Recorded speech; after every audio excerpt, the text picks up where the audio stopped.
Welcome to today's Deep Dive. We're unraveling a bizarre mystery of human biology today, a bodily function that you, me, and honestly almost every vertebrate on the planet performs literally every single day. We do it when we wake up, we do it when we're exhausted, we do it right in the middle of incredibly important meetings, and, even our dogs do it while staring right at us. But despite it being so totally ubiquitous, for centuries we haven't actually understood why. The simple yawn is hiding some truly incredible science.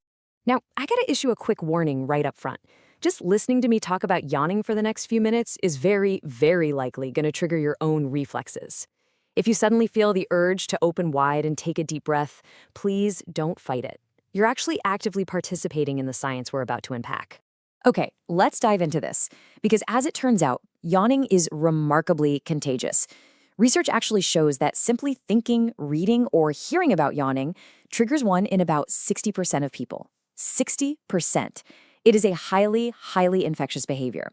But to truly understand why our bodies are so easily hijacked by this contagious reflex, we actually need to look past the social element for a second and look at exactly when this behavior first shows up in our lives. Section 1. An ancient innate reflex. To figure out exactly why we do this, we need to rewind all the way back to the earliest moments of human development. Because, get this, it's not a learned behavior we just pick up from our parents or peers.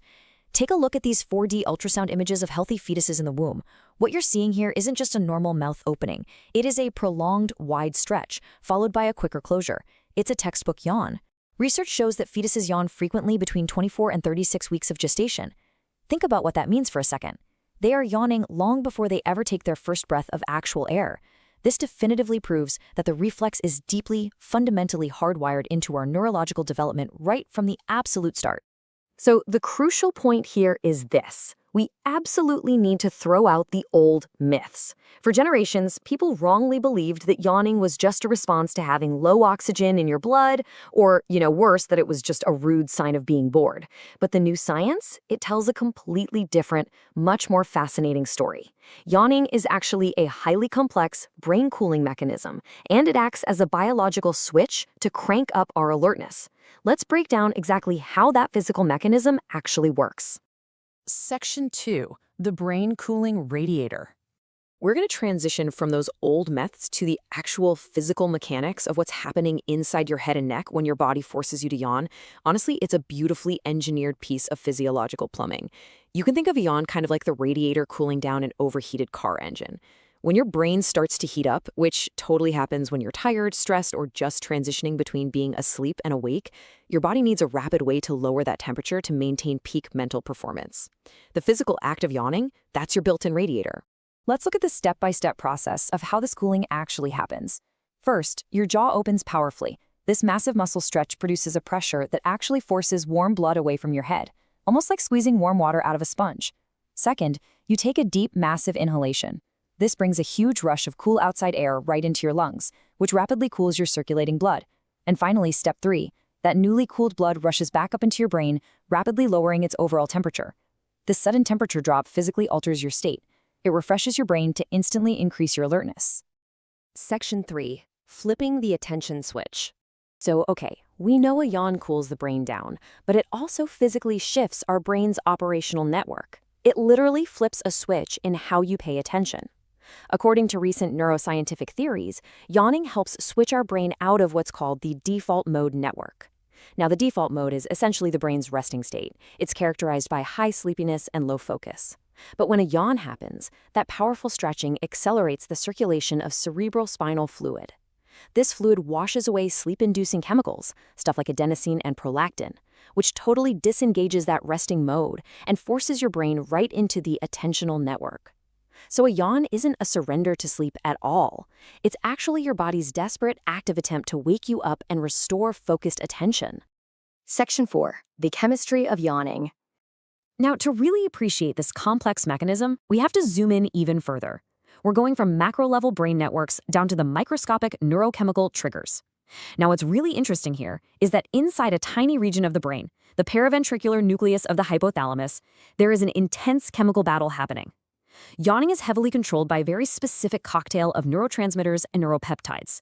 Some chemicals, like dopamine and oxytocin, act as the accelerator to facilitate a yawn, while others, like opioid peptides, act as the brakes to inhibit it. Here's how that biological chain reaction plays out, and it's honestly incredible that such a complex, microscopic dance results in something as mundane as just opening your mouth. It starts when dopamine triggers an initial response in the hypothalamus. This activates oxytocin-producing neurons, which then project a signal all the way down to your brainstem and hippocampus. Along the way, a molecule called nitric oxide steps in as an intracellular messenger to keep the signal moving. Finally, this cascade tells your jaw and lungs, hey, do the yawn. Unless, of course, those opioid peptides step in to hit the brakes and stop the whole process. It's a highly regulated, split-second chemical dance that results in that giant stretch of your jaw. Section 5. Empathy and social sync. So, we've explored the tiny chemical reactions and those fetal origins. Now, let's zoom all the way back out to macro-level social behavior across different animal species to finally answer why this reflex is so ridiculously contagious. Contagious yawning is by no means unique to humans. We see it in highly social animals like chimpanzees, bonobos, baboons, dogs, and wolves. In fact, studies on wolf packs show exactly why this matters for group synchronization. If a yawn is an alertness switch, then a contagious yawn allows a highly social species to synchronize their alertness. Think about it. If one wolf wakes up and yawns to cool its brain and get alert, the rest of the pack catches the yawn so they can all safely transition from resting to moving as one cohesive unit. It's literally a biological communication tool for group survival. But how does one animal catching a yawn actually work in the brain? Well, the answer lies in the mirror neuron system. These are special neural networks that light up when you observe someone else performing an action. It's basically how we learn through imitation. When you see, hear, or even just read about someone yawning, your mirror neurons fire up and unconsciously simulate that exact same state in your own brain, effectively forcing your body to involuntarily replicate the action. Let's move on and see how this builds because it's tied directly to these mirror neurons. Your susceptibility to catching a yawn actually correlates directly with your capacity for empathy. You are significantly more likely to catch a yawn from a close friend or a family member than you are from a total stranger. This frequency perfectly matches your emotional proximity to them. Conversely, contagious yawning is observed far less in individuals with social or empathic disorders, such as autism.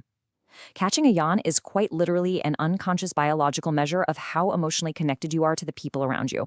Which brings us to a final thought to leave you with. We've seen how yawning starts in the womb, how it physically cools your brain down to heighten your attention, and how it relies on empathy to synchronize the alertness of an entire group. So is your next yawn in a meeting really just a rude sign of boredom? Or is it an ancient, hardwired biological mechanism desperately trying to wake you up and contagiously trying to keep your whole team alert? Keep that in mind the next time you feel the urge to open wide. Thanks for joining me on today's Deep Dive.